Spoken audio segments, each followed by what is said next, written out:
efervescentes de paixões, lançadas à conquista do próprio destino. Eis o quadro grandioso, o ambiente de sintonização em que se realizou o diálogo entre o profeta e a voz de Deus e entre o profeta e seu povo. A vibração se mantinha na desnuda potência das coisas primitivas. Era o primeiro grande choque cósmico das forças espirituais e se converteu numa atmosfera de revolta e de sangue, sob um céu negro de tempestade, com a matança dos rebeldes idólatras, desobedientes à lei, diante dos quais ira do profeta quebra as tábuas de pedra, convicto do direito absoluto da verdade, da comunhão com o alto, da proteção das forças supremas. Sem essa presteza e prepotência de ação, jamais Moisés teria imposto sua autoridade e a nova lei de Deus. A ferocidade humana impunha os caminhos do terror. O contacto com a divina fonte se estendeu continuamente, no seio do povo hebreu, através do profetismo. Este meu pobre estudo sobre o fenômeno inspirativo manifesta-se, sem que eu quisesse, com força interpretativa e demonstrativa deste grande fenômeno histórico e teológico, que foi considerado pelos apologistas, ao lado dos milagres, como a coluna probatória da verdade do cristianismo. E aqui a ciência, finalmente não mais inimiga, dá sua contribuição.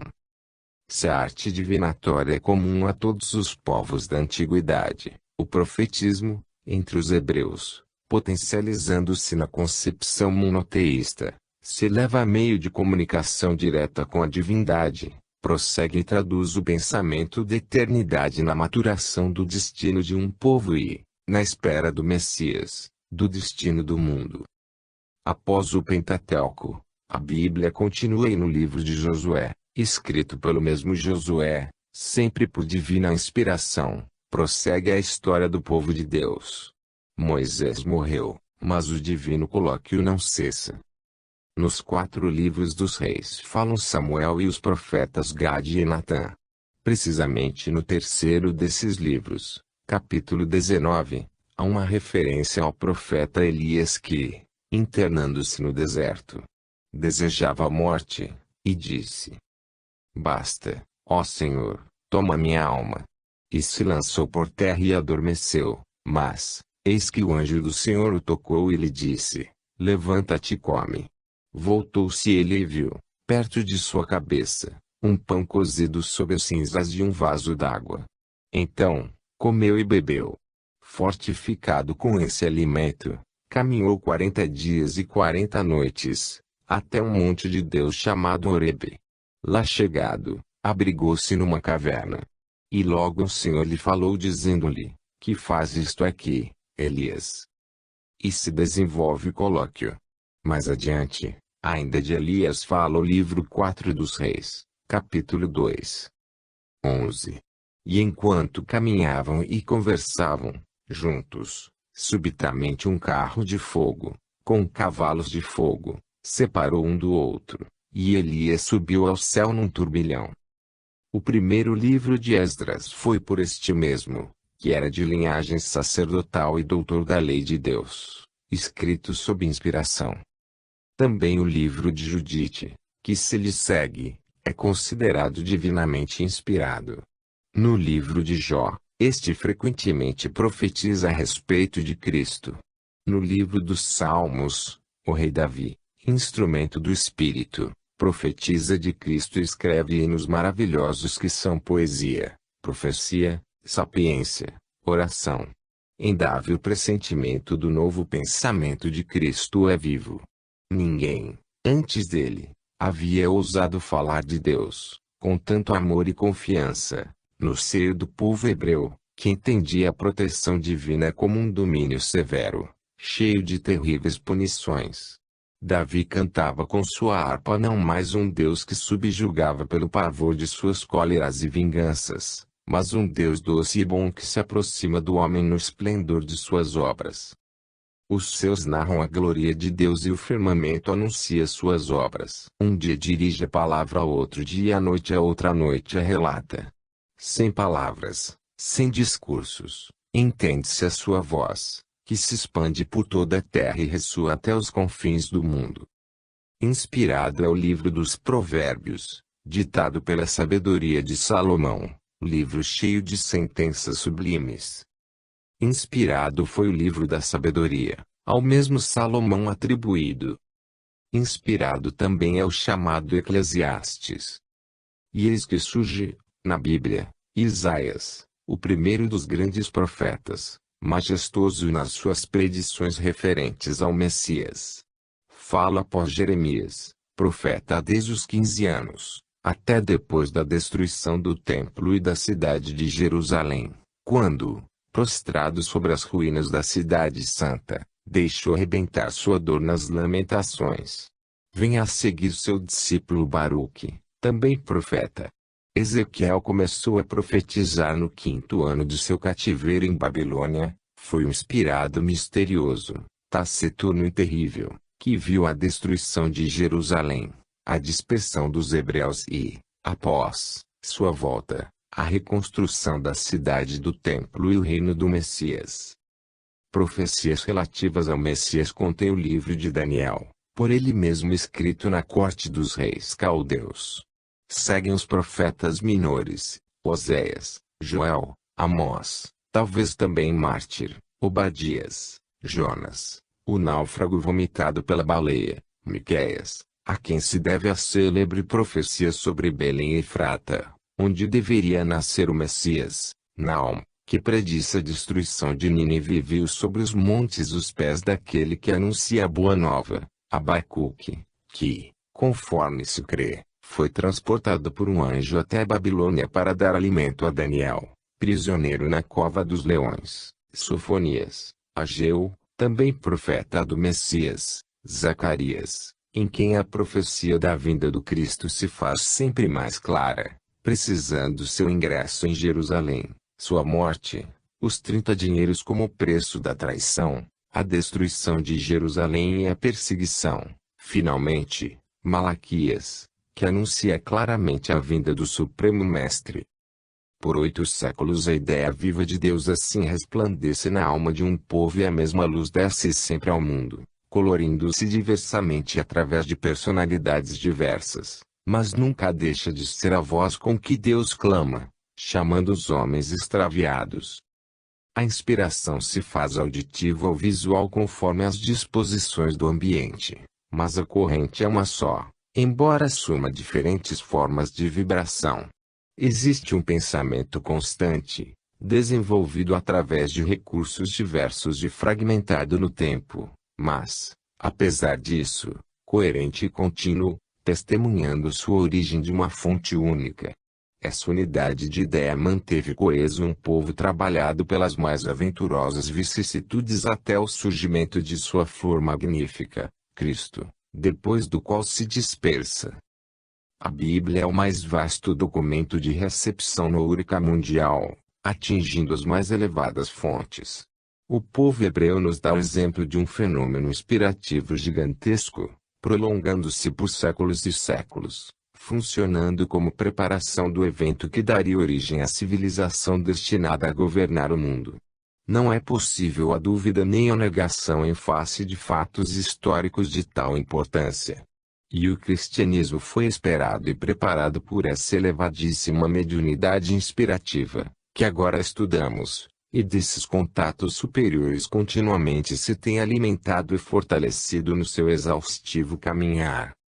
Em face da narrativa bíblica das visões dos profetas, como a de Isaías, que vê Babilônia destruída, recordando as de São João, em face das visões terrificantes de Ezequiel, bem como outras, feitas de luz e de bondade, todas grandiosas, em face dessas figuras pensativas de profetas prostrados diante do infinito, invocando luz e paz para a alma humana em tempestade, eu, que escrevi a demonstração científica da realidade dessas forças tremendas e que as sinto agitarem-se em mim e no mundo, ouço estranhas ressonâncias nas profundezas da minha consciência e me sacode um calafrio de temor. A sabedoria moderna, que matou essa sensibilidade, poderá sorrir ceticamente. Mas, nas lágrimas de Jeremias, No gesto solene de Ezequiel que profetiza, nessa voz concorde que desde Isaías até Malaquias fala de Cristo, e que prossegue até a voz de Joana d'Arc, que cria uma mártir e salva a França, sinto algo de tão terrivelmente poderoso que não encontro outra postura de espírito além da oração. Tudo mais é inconsciência. Inconsciência num momento em que a Europa inteira se arma, embora trema diante do espectro de uma guerra que sente seria o fim de sua civilização. Cada gesto profético é dirigido pela mão de Deus. E a Europa será dividida, ao longo de uma frente mediana, em duas partes, a da ordem e a da desordem, em que lutarão objetivamente as forças cósmicas do bem e do mal. Se as forças desagregantes do mal chegarem a vencer as forças construtivas do bem, então as portas da Europa desorganizada se abrirão de par em par diante da ameaça imensa da Ásia, do dragão gigantesco e terrível que já levanta a cabeça, mirando a presa suculenta. Enseguece-o, porém, uma luz, que se irradia de Roma, centro espiritual do mundo. Na terra e no céu irrompe uma vastíssima tempestade de pensamento que, em grandes correntes, luta e se lança à conquista da unidade espiritual do planeta. A principal ideia desenvolvida pelo profetismo hebreu, num ascensional movimento de evidência e poder, foi a ideia da centralidade espiritual de Jerusalém e da vinda do Salvador do mundo.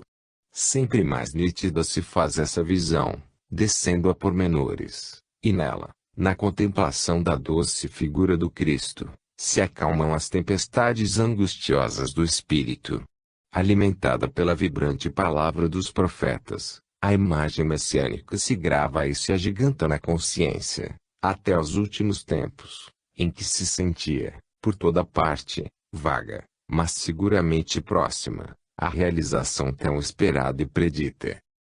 A história, na plenitude da hora romana, continha os germes do desfazimento e da ressurreição, como hoje. Os deuses pagãos vacilavam e o equilíbrio do mundo se deslocava para um novo eixo. Algo abala a civilização até os fundamentos e também o mundo pagão desperta o primeiro choque, que é sempre de almas, e o manso Virgílio vê em Ecloga 4. Com Cristo surge, em sua plenitude, conceito que parece preparado, de há muito, no passado de toda a evolução espiritual da humanidade. Está esta já amadurecida para subir mais um degrau em sua ascensão espiritual e a revelação inicia um novo ciclo.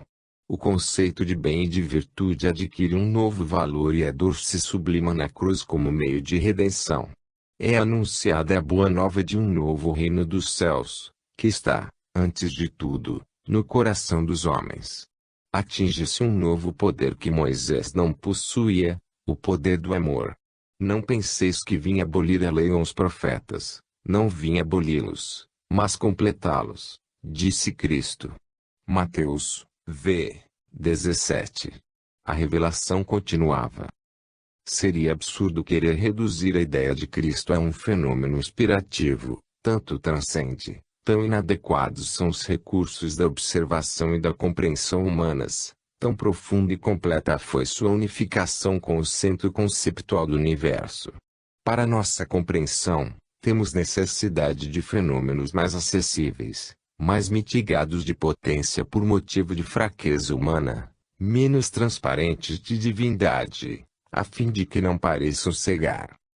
Tenho sentido, em meus profundos estados inspirativos, a proximidade de Cristo, não Cristo reduzido à imagem humana, mas um Cristo real, cósmico, um espírito radiante, centro de atração espiritual em torno do qual gravitam os mundos, Cristo que me inflamou e me tem dado força para viver e trabalhar e a quem tudo devo.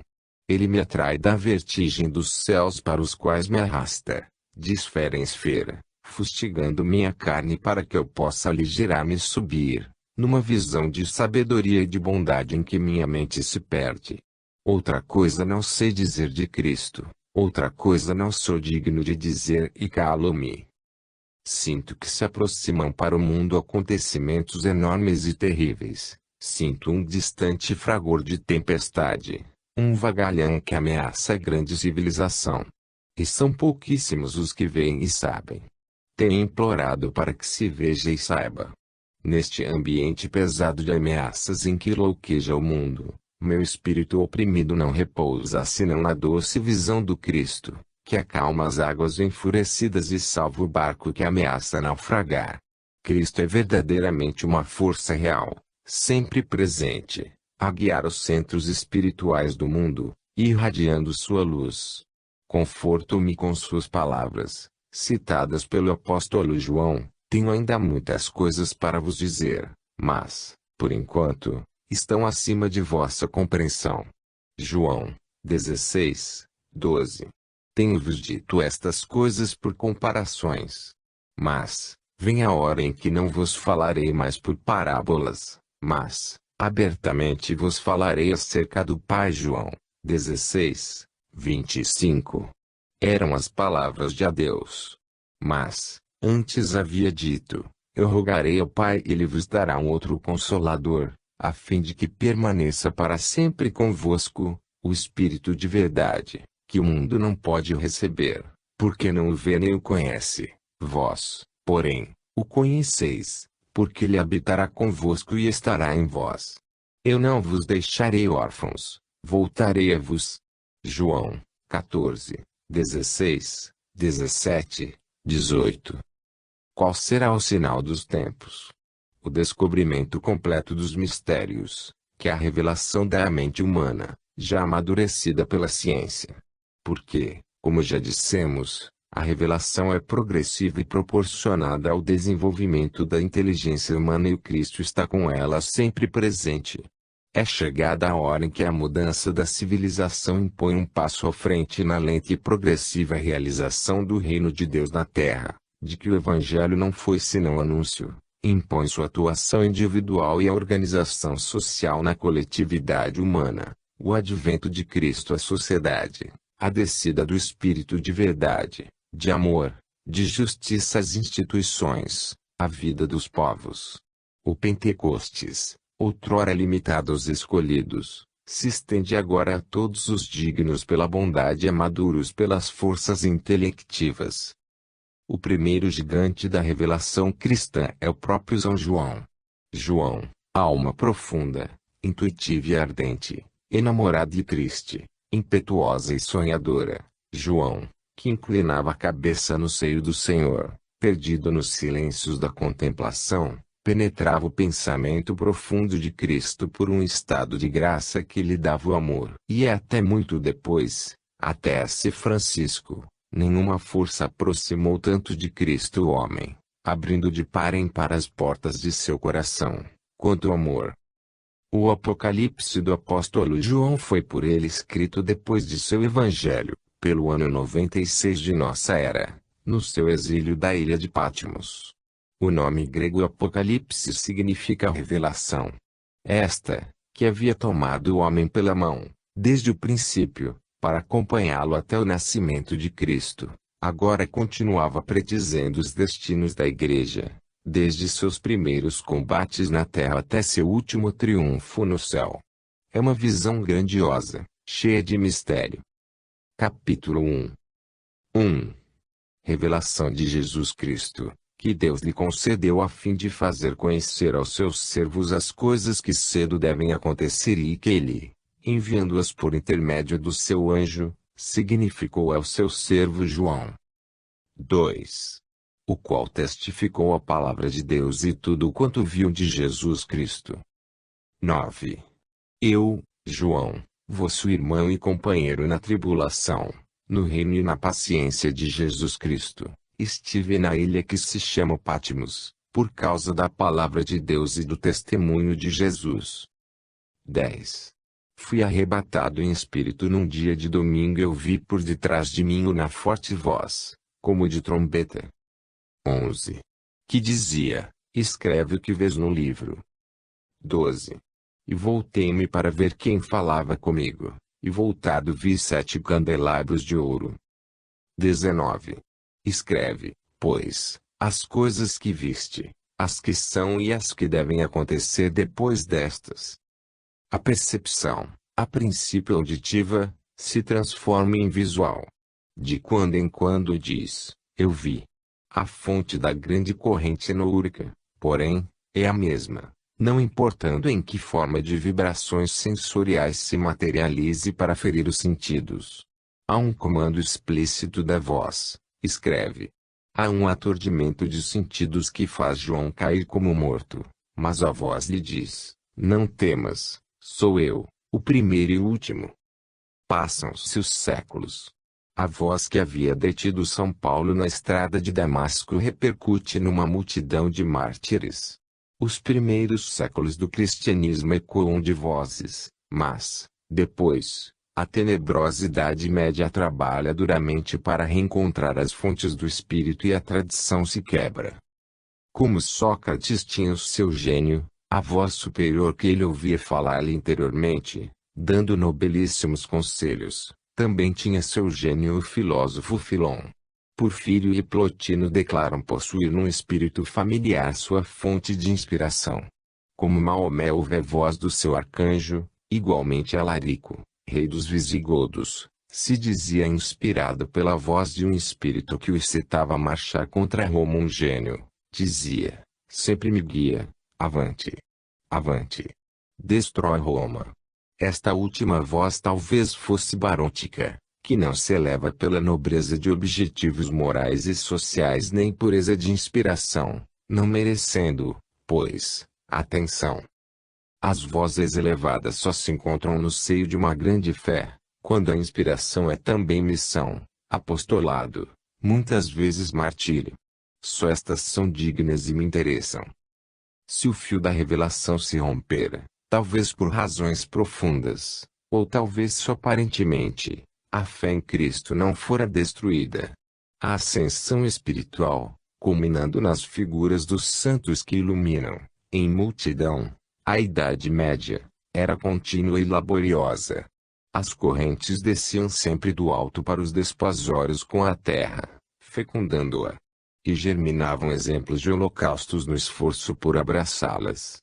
A grande emanação do Cristo jorrava ora aqui, ora acolá, como revelação, não mais heróica e guerreira, apocalíptica e tonante, mas apaixonada e gentil, amansando a ferocidade dos tempos com a doçura do amor evangélico. E surgem almas novas, ardendo em paixões mais elevadas. A força se desmaterializa num perfume de sentimento. A voz não mais troveja o fragor das batalhas nem o terrível destino dos povos, mas canta as harmonias da criação. E desponta Francisco de Assis, qual diferente cantor de Deus, que já não é como o rude Moisés, nem o tempestuoso Isaías ou o terrível Ezequiel, nem mesmo o apocalíptico João. Verdadeiramente, com Cristo, o mundo do espírito se transformara. A fé se dulcifica como o cântico de um poeta ou uma visão de artista, como se transmuda em beleza a própria verdade que se eleva a um plano mais alto. A fé canta e sorri entre os doces pintores das escolas umbri-toscana, gorjeante de crianças graciosas e perfumosas dos suaves semblantes das Madonas. E atinge poetas, artistas ou santos, é sempre a mesma fonte inspirativa que desce do alto e faz do 300 século das mais puras criações espirituais. Que importa a forma com que essa inspiração se imprime na matéria? Grande inspirado foi Dante, como foi Giotto e depois Rafael. Sempre, onde se manifesta um pensamento novo, profundo e nobre, o alto vibra e se dá. O 300 parece uma descida de anjos para rasgar as trevas de um milênio. Foi a primeira dulcificação de costumes, na fé cristã, a primeira grande onda de preparação do reino dos céus.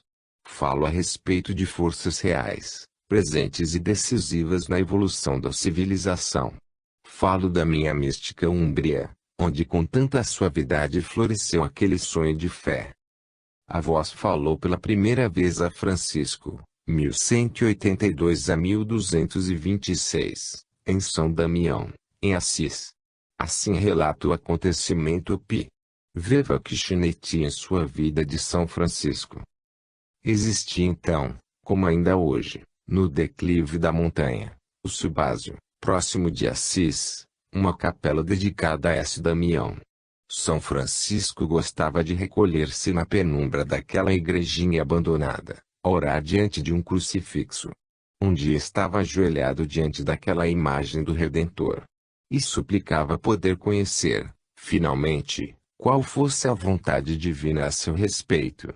Eis que, então, ainda banhado em lágrimas e com o coração agitado pelo ardor da oração, tendo os olhos fitos no crucifixo, ouve avizinhar-se de si de seus lábios divinos, percebe sair uma voz que lhe diz: não vês que minha igreja está a desubar? Vai, pois, e restaura para mim. E por 3 vezes se repete o amargurado apelo, a divina oração: vade digitur et repara illam mihi. Aquela imagem conserva-se ainda hoje na Basílica de Santa Clara, em Assis. A essa voz, Francisco, tremendo de espanto e comoção, respondeu com entusiasmo: falo-ei de boa vontade, Senhor. Liberter faciam, Domine. E logo se levantou, para iniciar o trabalho. Esta narrativa. A voz do alto a descer para salvar os destinos da Igreja. O impulso de Cristo volta a manifestar-se presente. Esses fenômenos de sessão não sucedem ao acaso, mas em momentos particulares com objetivos excepcionais. As correntes puras não descem ao nosso plano para curiosidade científica, mas obedecem a equilíbrios profundos, que as guiam para alimentar os valores espirituais do mundo, quando estes vacilam. De há muito Francisco procurava, mas ainda não se havia encontrado a si mesmo.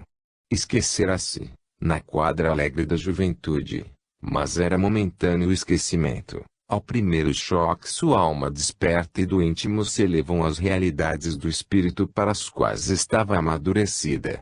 E na prisão dos Perusinos e depois na enfermidade em Spoleto, as primeiras visões revelam a Francisco seu verdadeiro ser. Creio que esses primeiros contrastes interiores sejam o momento psicológico mais decisivo para a compreensão daquele tipo de personalidade e de toda a fenomenologia supranormal que se lhe formou em torno. Esses deslocamentos de equilíbrio interior, que conduzem uma alma do mundo a Deus, projetando-a na vertigem da inspiração mística, têm raízes profundas em que se encontra a chave do mistério. Essas súbitas crises psicológicas não são senão o precipitar do equilíbrio biológico normal, em consequência de impulsos amadurecidos no eterno. E, como sempre, é necessário estudar e compreender o sujeito para entender o fenômeno. Francisco se isolava no silêncio dos bosques e dos montes para orar e para ouvir. Essa necessidade de solidão, própria dos inspirados, foi para ele fundamental, especialmente nos mais importantes momentos de sua missão. Vade digitur et repara illam mihi. Nas vizinhanças de S. Damião, o céu e a terra, tudo sorri numa nova luz, como que impregnado da grande emanação espiritual do santo. A beleza natural parece brilhar em mais profunda beleza de alma. Toda a criação em torno se vivifica no espírito e também ora no impulso de fé, dobrando-se em sintonia para alimentar o fenômeno de Francisco e de sua vibração de amor a Deus. Nos momentos de sua grande inspiração, a natureza também é chamada a colaborar, em harmonia de fé e amor, como uma realidade viva, ardente, também enamorada de Deus, pois a grande recepção no Urique é um concerto imenso em que toda a criação canta em Deus. A inspiração dulcíssima do amor de Cristo se verifica, aqui, não mais entre as tempestades do Sinai, porque a nota de sintonização é completamente diversa, mas na musicalidade doce da paisagem úmbrica, que ainda hoje canta e sobe, simples e mansa, como por humildade, perdendo-se nos esplendores azuis do misticismo. Verdadeiramente, jamais encontrei mais apropriado o ambiente de sintonização espiritual que esta paisagem úmbrica. Francisco, entretanto, não havia compreendido bem. O despertar de uma alma imersa na carne, embora seja ela forte, não pode ser instantâneo. Se o olhar é, a princípio, exterior também nos conceitos, está materializado pelas sensações e só mais tarde atinge os profundos significados de espírito. Também com Joana d'Arc aconteceu o mesmo. Mas, depois, o ambiente se purifica, o contacto se faz mais vivo, a percepção mais transparente. Aqui, também embora preso num turbilhão, o fenômeno é progressivo. Não era, pois, a restauração material da igreja de S. Damião, obtida com o transporte de pedras, mas a restauração espiritual de sua igreja o que Cristo indicava. Eu não vos deixarei, voltarei a vós, ele já havia dito. Voz universal, ativa e presente, filtra-se no mundo através dos caminhos de quem sente, responde e fala, segundo o poder de cada um para ouvi-la. Que evidência deveria, pois, atingir através de uma alma como a de Francisco? Tudo está em relação à capacidade individual, à sensibilização espiritual e esta se relaciona com o grau de purificação atingido. Aqui, ressalta em primeiro plano a relação, já notada, entre elevação moral e potência perceptiva da alma, pois, importa um estado de afinidade vibratória para poder obter-se a sintonização. Compreendem-se, assim, os 3 votos franciscanos: pobreza, castidade, obediência, que azorragam no corpo e nas paixões toda a animalidade humana. Para sentir a palavra de Cristo, Francisco devia tornar-se semelhante a ele na dor e no amor e tão intensamente esteve unidos a ele que se imprimiram em seu corpo com os estigmas, no incêndio espiritual da Averna. No espírito franciscano existe um conhecimento profundo dos caminhos desse laborioso esforço da ascensão espiritual. Basta recordar o episódio da perfeita alegria, em que, diante dos ataques mais cruéis e dos decepamentos mais radicais impostos à natureza humana, Francisco conclui sempre, com um crescendo impressionante de exemplos: ó irmão Leão, escreve que nisso está a perfeita alegria Florinhas, vi. Mas, uma verdadeira técnica de ascensão espiritual, uma descrição dos métodos usados pelo destino para impô-la ao homem, é descrita no capítulo 25 das Fioriti. Encontra-se aí narrada, na forma simbólica da época, o esforço do processo evolutivo do psiquismo humano, que em a grande síntese explicado cientificamente, concordâncias que reciprocamente se iluminam. Um frade sonha que, ele foi arrebatado e conduzido em espírito a um altíssimo monte, junto ao qual se via um precipício muito profundo, e aqui e ali, penhascos fendidos e lascados, rochas desiguais que se elevavam da massa de pedra. Era pavoroso o aspecto do precipício e o anjo, que conduzia esse frade empurrou-o, lançando o precipício abaixo. E o frade, bamboleando e ferindo-se de pedra em pedra, de calhau em calhau, finalmente caiu no fundo do precipício, completamente desmembrado e despedaçado, conforme lhe parecera. E jazendo, assim desacomodado, em terra, disse aquele que o conduzia: levanta-te, que te é necessário fazer ainda uma viagem maior. Respondeu o frade: pareces-me um homem imprudente e cruel, fez-me quase morto pela queda, que me despedaçou, e ainda dizes que me levante. O anjo, porém, aproximou-se dele e, tocando-o, ligou com perfeição seus membros, curando-o completamente. E depois lhe mostrou uma grande planície, coberta de pedras pontiagudas e cortantes, de espinhos e sarças, e disse-lhe que seria necessário atravessá-la, descalço, até o fim, onde existia uma fornalha ardente, em que ele deveria entrar. Tendo o frade transposto toda a planície, com grande angústia e pena, ouviu do anjo: entra nesta fornalha, porque assim te é necessário. Respondeu o frade: pobre de mim! Que guia cruel me tens sido! Fez-me quase morto, por atravessar esta planície e agora por repouso me dizes para entrar na fornalha ardente. E, olhando, o frade viu, em torno da fornalha, inúmeros demônios que seguravam forquilhas de ferro e com estas, porque ele demorava a entrar, o arrastaram subitamente para as chamas. E o anjo que o conduzia, impeliu-o para fora da fornalha, dizendo-lhe: prepara-te, para uma horrível viagem, que ainda tens de fazer.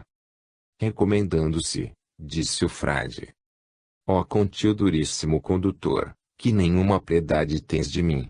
Vês como me queimei na fornalha e ainda me queres levar a uma viagem perigosa e horrível. O anjo, porém, tocou e ele se tornou são e forte.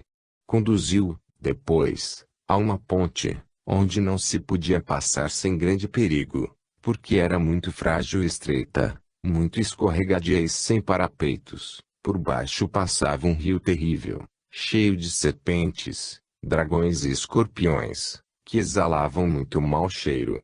E disse-lhe o anjo: passa esta ponte. De qualquer modo deverás atravessá-la. Como poderei transpô-la sem cair neste perigoso rio? Respondeu-lhe o anjo: vem após mim, e põe o pé onde eu puser o meu e assim passarás bem. E o frade acompanha o anjo, como este lhe havia ensinado, e chega até o meio da ponte, quando, então, o anjo ausentou-se num vôo e se postou no cume de um monte elevadíssimo, muito longe da ponte. Examinou bem o frade o lugar para onde voar o anjo. Viu-se, assim, sem guia, olhando para baixo, viu uns terríveis animais que levantavam, do seio das águas, suas cabeças e abriam as bocas, como se preparando para devorá-lo, se ali ele caísse. Estava tão amedrontado que não sabia o que fazer ou dizer, porque não podia recuar nem avançar. Vendo-se em tão grande tribulação e que não teria outro refúgio senão somente Deus, inclinou-se e, abraçado à ponte, e de todo o coração e com lágrimas, suplicou a Deus que, por sua santíssima misericórdia, o socorresse. Feita a oração, pareceu-lhe que lhe nasciam asas, e esperou com imensa alegria que elas crescessem a fim de poder voar até onde se encontrava o anjo. Depois de algum tempo, pelo grande desejo que tinha de abandonar a ponte, pôs-se a voar. Como as asas, porém, não eram suficientemente grandes para o voo, ele caiu sobre a ponte, como também as penas. Novamente abraçou a ponte e, como já havia feito, recomendou-se a Deus. Terminada a oração, de novo percebeu que lhe nasciam asas, mas, como antes, não esperou que elas crescessem perfeitamente. Pondo-se a voar, uma vez mais antes do tempo, caiu outra vez sobre a ponte, e igualmente as penas. Percebendo que era pressa de voar, sem que houvesse chegado o tempo próprio, a causa das quedas, começou a dizer a si mesmo: quando me nascerem asas pela terceira vez, esperarei até que sejam tão grandes que eu possa voar sem de novo cair. E estando assim a pensar, notou que lhe nasciam asas pela terceira vez, mas esperou que elas crescessem suficientemente. Pareceu-lhe que desde o primeiro surgimento das asas até o terceiro haviam decorrido bem 150 anos. Finalmente, levantou o vôo, dessa terceira vez, com todas as suas forças, e chegou até onde estava o anjo, e batendo à porta do palácio, que atingira com seu vôo, começou a olhar as paredes maravilhosas do palácio, e eram estas tão transparentes que ele claramente podia ver os coros dos santos e tudo que lá dentro se fazia. E logo que entrou, sentiu tanta doçura que esqueceu todos os sofrimentos por que havia passado, como se jamais os tivesse sofrido. Eis o caminho da sutilização espiritual. Eis o gabinete de experimentação em que se prepararam os estados de ânimo para a recepção das mais elevadas correntes nouricas.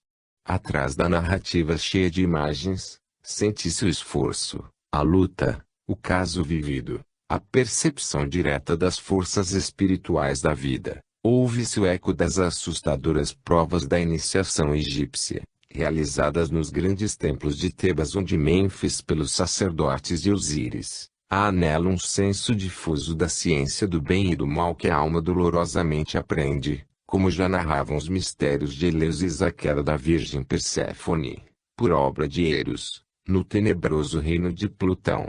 E verdadeiramente a divina Perséfone, caída no sofrimento do inferno, Era o símbolo da alma humana, que espia na vida e na luta pela sua redenção, que cai e se purifica das baixas paixões e reencontra a visão da verdade. Como já disse e repito, o fenômeno noúrico que estamos estudando não é senão o fenômeno da evolução, o fenômeno da ascensão da alma humana.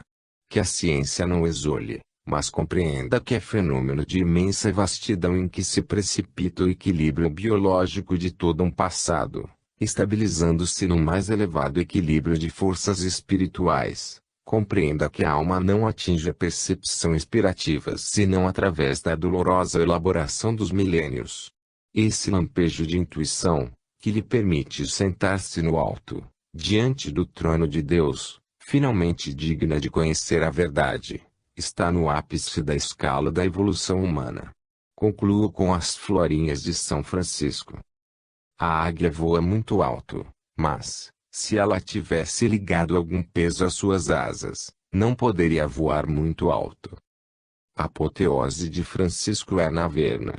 A corrente divina desce na nova forma de amor desejada por Cristo e a alma de Francisco não alcança completa senão na plenitude de sua maturidade, no fim de seu caminho terrestre.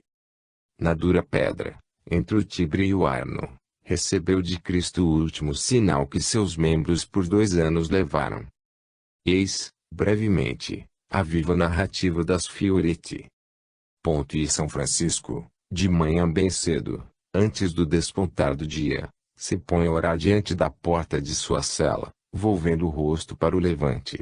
E estando assim, inflamando-se nessa contemplação, nessa mesma manhã, viu ele vir do céu um serafim com 6 asas resplandecentes e flamejantes, e o serafim, num voo veloz, aproximou-se de São Francisco, tanto que este pôde discernir, percebendo claramente que tinha diante de si a imagem de um homem crucificado. E estando assim admirado, foi-lhe revelado por aquele que lhe aparecia que, pela divina providência, aquela visão lhe surgia de tal forma a fim de que ele compreendesse que, não por martírio corporal, mas por incêndio mental, teria ele de ser completamente transformado na positiva semelhança de Cristo crucificado. Nessa aparição admirável, todo o monte da Averna parecia arder em brilhantíssimas chamas, que iluminavam todos os montes e vales em derredor, como se o sol houvesse descido à terra, e os pastores, que velavam nessas redondezas, vendo o monte incendiado e muita luz em torno dele, tiveram grande medo, conforme depois contaram aos frades, afirmando que aquelas chamas duraram sobre o monte da Averna por espaço de mais de 1 hora. Igualmente, ao esplendor dessa luz, que atravessava as janelas das hospedarias da região, alguns tropeiros que iam para Romagna se levantaram, crendo que já fosse dia e carregaram seus animais, e, após iniciarem a viagem, no caminho, viram cessar aquela luz e levantar-se o sol. Nessa aparição seráfica, Cristo, que se tornou visível, falou a São Francisco certas coisas elevadas e secretas, que jamais em vida o santo quis revelar a ninguém. Desaparecendo a admirável visão, após falar durante muito tempo em segredo, deixou no coração de São Francisco um ilimitado ardor de amor divino, e na sua carne deixou um maravilhoso sinal e imagem de paixão de Cristo. O fenômeno foi tão forte que assumiu forma visual e auditiva e atingiu efeitos físicos permanentes. O espírito do cristianismo alcançou na Averna um dos mais elevados vértices de sua realização. Atingido seu ápice espiritual, a vida de Francisco não mais tinha motivo de continuar sobre a terra e cede ao cansaço do corpo, esgotado pelo grande incêndio, e se extingue cantando as harmonias da criação. No cântico das criaturas a unificação é atingida, a alma se harmonizou com a sinfonia do universo, tudo revive no espírito e a grande corrente espiritual do amor de Cristo que desce ao coração humano responde, em sintonia, o cântico de toda a criação. Louvado sejas, meu Senhor, com todas as tuas criaturas, especialmente o Senhor Irmão Sol que nos dá o dia e nos ilumina. Louvado sejas, meu Senhor, pela Irmã Lua e pelas estrelas, que no céu formaste claras, preciosas e belas. Louvado sejas, meu Senhor, pelo irmão vento e pelo ar, nublado ou sereno e por todo o tempo, pelo qual a todas as criaturas sustentas. Louvado sejas, meu Senhor, pelo irmão fogo, com que iluminas a noite. E ele é belo, alegre, robusto e forte. Louvado sejas, meu Senhor, por nossa irmã e mãe terra. Louvado sejas, meu Senhor, por nossa irmã a morte corporal, da qual nenhum homem pode escapar. Os laudes do Senhor por suas criaturas são o último canto do grande inspirado, com que a voz interior se cala. A emanação radiante do divino centro do universo, as vibrações espirituais cheias de reflexos do princípio animador de todas as criaturas e de todas as coisas, se fundiram, numa harmonia única, no espírito daquele que foi, a um só tempo, grande e sensitivo, artista, poeta e santo. E o encanto dessa harmonia na qual toda a criação canta em Deus, terá tido seu paraíso no céu como fora na terra. Falei sobre Francisco com a alma trêmula de veneração e amor, como quem olha um gigante que se encontra na vanguarda do caminho da vida, que se move nos cimos vertiginosos da perfeição que desejaríamos atingir, mas em face dos quais as pobres forças humanas caem, prostradas. Falar sobre todos os inspirados desde a Idade Média até nossos dias, seria um enorme trabalho que não poderia caber nas breves páginas deste volume. Seria um inútil alarde de erudição, fácil de adquirir, de resto, nas páginas de uma enciclopédia, além de ser ainda um tratado demasiadamente denso para o leitor. Prefiro vaguear, de braços dados às atrações de minha simpatia, que me garante, aliás, minha compreensão, permitindo-me uma visão mais cálida e mais íntima. Apareceu, pouco depois de Francisco, em Foligno, uma mulher admirável pela sua inspiração, tanto que foi chamada Magistra Theologorum, embora desfavorecida de estudos, a bem-aventurada Angela de Foligno, 1249 a 1309. Diante de certas verdades elevadíssimas, muitas vezes é melhor sonhar, porque as descobre mais facilmente o poeta que o cientista, ou então, o cientista deve fazer-se poeta para saber olhar o mundo com a ingenuidade de uma criança. Há também na vida de Angela um período preparatório de maturação, feito de dúvidas e contrastes, da vida mundana que, numa curva do destino, se modifica em vida de perfeição moral. E nesse momento, também uma voz fala, produz um choque e o ser se transforma. Existe sempre um momento crítico na evolução das almas em que os equilíbrios precedentes se precipitam para se restabelecerem novamente num plano mais alto. O despontar do estado inspirativo parece ser a nota fundamental do fenômeno da gênese mística. Sempre o encontramos ligado à aparição de estados morais de elevada perfeição. Reaparecem aquelas relações que já de início, observamos. Angela ouviu a voz da inspiração na igreja de São Francisco, em Foligno, a poucos passos de distância de seu palácio, enquanto orava. Aquela voz a inflamou de divino amor e assinalou a mudança de sua existência para uma vida de pobreza e contemplação. A recordação de Francisco, falecido há pouco, era próxima. Próximo estava também sua Assis. A vida mundana se transforma em vida de penitente e paralelamente explode a inspiração. Disse que se dirigia à famosa Basílica de Frei Elias e Giotto, realizando a pé um trajeto de cerca de 15 quilômetros, sempre absorta em meditação. Retornando certa vez a Assis, pouco além de Espelo, onde a estrada começa a subir, ouve o Espírito dizer-lhe: acompanhar-te-ei até São Francisco, falando contigo, fazendo-te provar divinas alegrias. Eu sou aquele mesmo que falava aos apóstolos. Sou eu, o Espírito. Não temas. Despertando de seu êxtase ao ingressar no templo, por se aclamar em presença de todos sua sobrevinda desilusão. Depois concluía, como São Paulo, que, Arrebatada ao terceiro céu, confessava, o olho não viu nem o ouvido jamais ouviu as misteriosas palavras. O conceito expresso na tradicional terminologia religiosa permaneceria verdadeiro, embora traduzido para a moderna nomenclatura científica, demonstrativa e exata.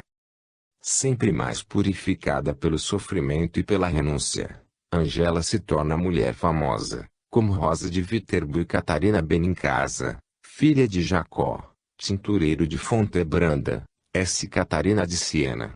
São inúmeros os casos de pessoas que, sem a mínima preparação cultural, muitas vezes analfabetas, sabem argumentar acerca de altos problemas de teologia.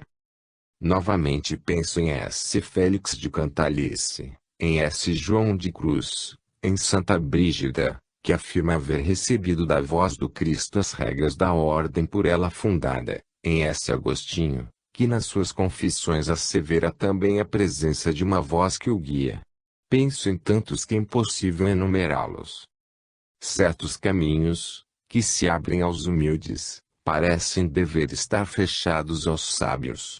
Há verdades que se recusam a quem as investiga para serem concedidas a quem as sente, disse Carlos Delcroix. A verdade não se conquista por violência de vontade, mas por estados de sutil penetração de alma. Acrescenta Churé, em sua obra Grandes Initiés, em uma nota pág. 649. Os anais místicos de todos os tempos demonstram que verdades morais ou espirituais de ordem superior foram percebidas por certas almas de elite, sem raciocínio, por contemplação interna e na forma de visão. Um fenômeno psíquico ainda pouco compreendido da ciência moderna, mas fato indiscutível. Catarina de Siena, filha de um pobre tintureiro, teve, desde os 4 anos de idade, visões extremamente notáveis. Esses seres excepcionais se elevam na graça divina, absorvem-lhe a essência e depois descem até junto dos homens para dar-lhes a sabedoria e a felicidade de que se inundou seu ser. Tudo isso foi chamado histerismo. Sabe, porém, a ciência o que é histerismo? Se o soubesse, curá-lo-ia. Isso chamo de simplismo. E se desse suposto mal patológico provém produtos tão elevados que se impõem a atenção e veneração do mundo e ofuscam a sabedoria humana, se tudo isso é desequilíbrio, bendita seja então essa doença, bendito seja esse desequilíbrio, pois são os caminhos daquela luz que não é atingida pelos sentidos dos sons e dos normais. Vence, pelo contrário, aqui, os sinais de verdadeira maturidade de espírito, que significa a conquista realizada dos mais elevados valores morais, individuais e sociais, aqueles por cuja conquista a humanidade ainda é envolvida, vive, sofre e trabalha. Tudo isso significa a evolução realizada nos mais altos níveis biológicos, que são os do espírito, de que o homem comum, ainda muitíssimo próximo da animalidade, está imensamente distanciado. A alma de Angela maturou-se não no estudo, mas na dor. Analfabeta, talvez, não deixou ela, diretamente, nenhum escrito. O evangelista do verbo de sua alta intelectualidade foi o irmão Arnaldo, franciscano de Foligno. Em estado de êxtase, ela lhe falava das coisas elevadas que ouvia que a palavra não lhe era suficiente para traduzir. Arnaldo escrevia, buscando atingir-lhe o pensamento sem consegui-lo, e quando apresentava a Angela o escrito, esta se surpreendia, quase não o reconhecendo, e dizia, disse-eu isso. Não te disse isso. Não reconheço haver pensado como escrever. Frequentemente, ficava absorta, durante dias, em suas visões. Também neste caso, Cristo é o centro de radiação, Cristo, que foi precedido por uma corrente que no profetismo hebraico esperou, agora, no cristianismo, é seguido por uma corrente que o recorda e em que revive. Assim, essa insigne mulher da Itália alcançou, por elevação de conceito, os mais árduos campos especulativos, raciocinava, com engenho sutil e com tranquila sublimidade, sobre a essência da divindade e sobre seus mistérios, Alcançava, no campo teológico, uma orientação que os sábios não possuíam, navegava, segura, num mar de abstrações conceptuais que estavam absolutamente acima de seus normais poderes psíquicos. Voava, assim, por intuição, constituindo-se modelo vivo. Ela que era mulher inculta, de teologia mística, de coisas transcendentais do espírito, tanto que foi chamada Magistra Theologorum, isto é, considerada como grande exemplo de sabedoria mística. Em vida muitos vinham de longe para conferenciar com ela a respeito de difíceis problemas do espírito e da fé, e depois de sua morte, recebeu a homenagem da ciência e das letras da Itália e da Europa. Uma outra grande mulher apareceu logo após, no cenário da vida, para influir e impor-se à atenção do mundo, Catarina de Siena, 1347 a 1380. Muitíssimo conhecida, não havendo necessidade de se repetir sua história, faz pensar na coroa de delicadas flores que a Idade Média soube produzir. Ávida de solidão desde criança, nela se refugiava para deliciar-se em suas visões. O beata solitudo. O sola beatitudo, dela também se poderia dizer. Mas esse isolamento não é vazio, é apenas a busca de um ambiente apropriado à percepção interior. Aos 16 anos, tomava ela o hábito de domingos, iniciada uma vida de sacrifício. A potência visual se apura, intensificando-se as místicas visões alimentada por estas, desce depois ao mundo para fazer o bem. Começou-se, então, a compreender sua personalidade, formando-se em torno dela uma coroa de compreensão e de admiração, e ela se dá totalmente à obra de conforto material e espiritual. Ensina, defende, encoraja, dilata-se. Assim, sua vida pública, e daí nasce um vasto epistolário, endereçado a papas, cardeais, reis, príncipes, capitães mercenários, homens de Estado, nobres, homens do povo, grandes damas e humildes religiosas. Não escreve, embora o houvesse aprendido miraculosamente, mas dita, como era uso em seu tempo.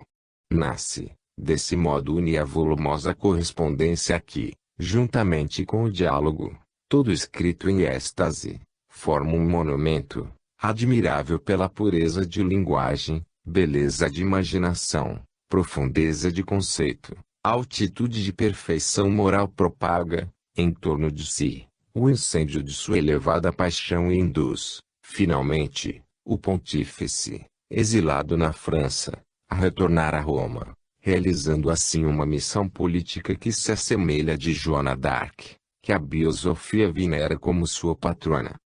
Pronuncia Catarina, mais tarde, um discurso no consistório, em presença do Colégio dos Cardeais, para salvar a Igreja do cisma. Viveu uma vida de lutas e esforços imensos, em que era sustentada pelos seus íntimos contatos com o alto.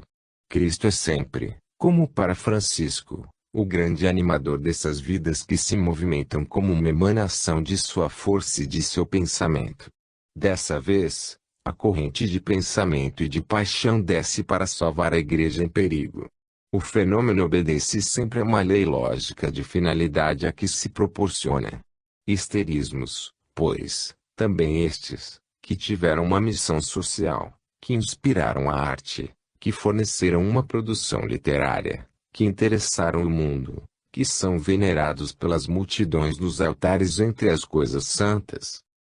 Há um fato que ressalta evidente em todos estes casos, mas especialmente neste: as correntes núcleas não se manifestam jamais através daqueles que parecem os mais preparados, isto é, os poderosos e os sábios, mas preferem os simples e os humildes, escolhendo para instrumentos que parecem ser os últimos dos mortais. Característica do fenômeno, que tem seu significado, porque a cultura é um preconceito e o poder, uma vontade rebelde, que obstam ao livre fluir das correntes e sua aceitação.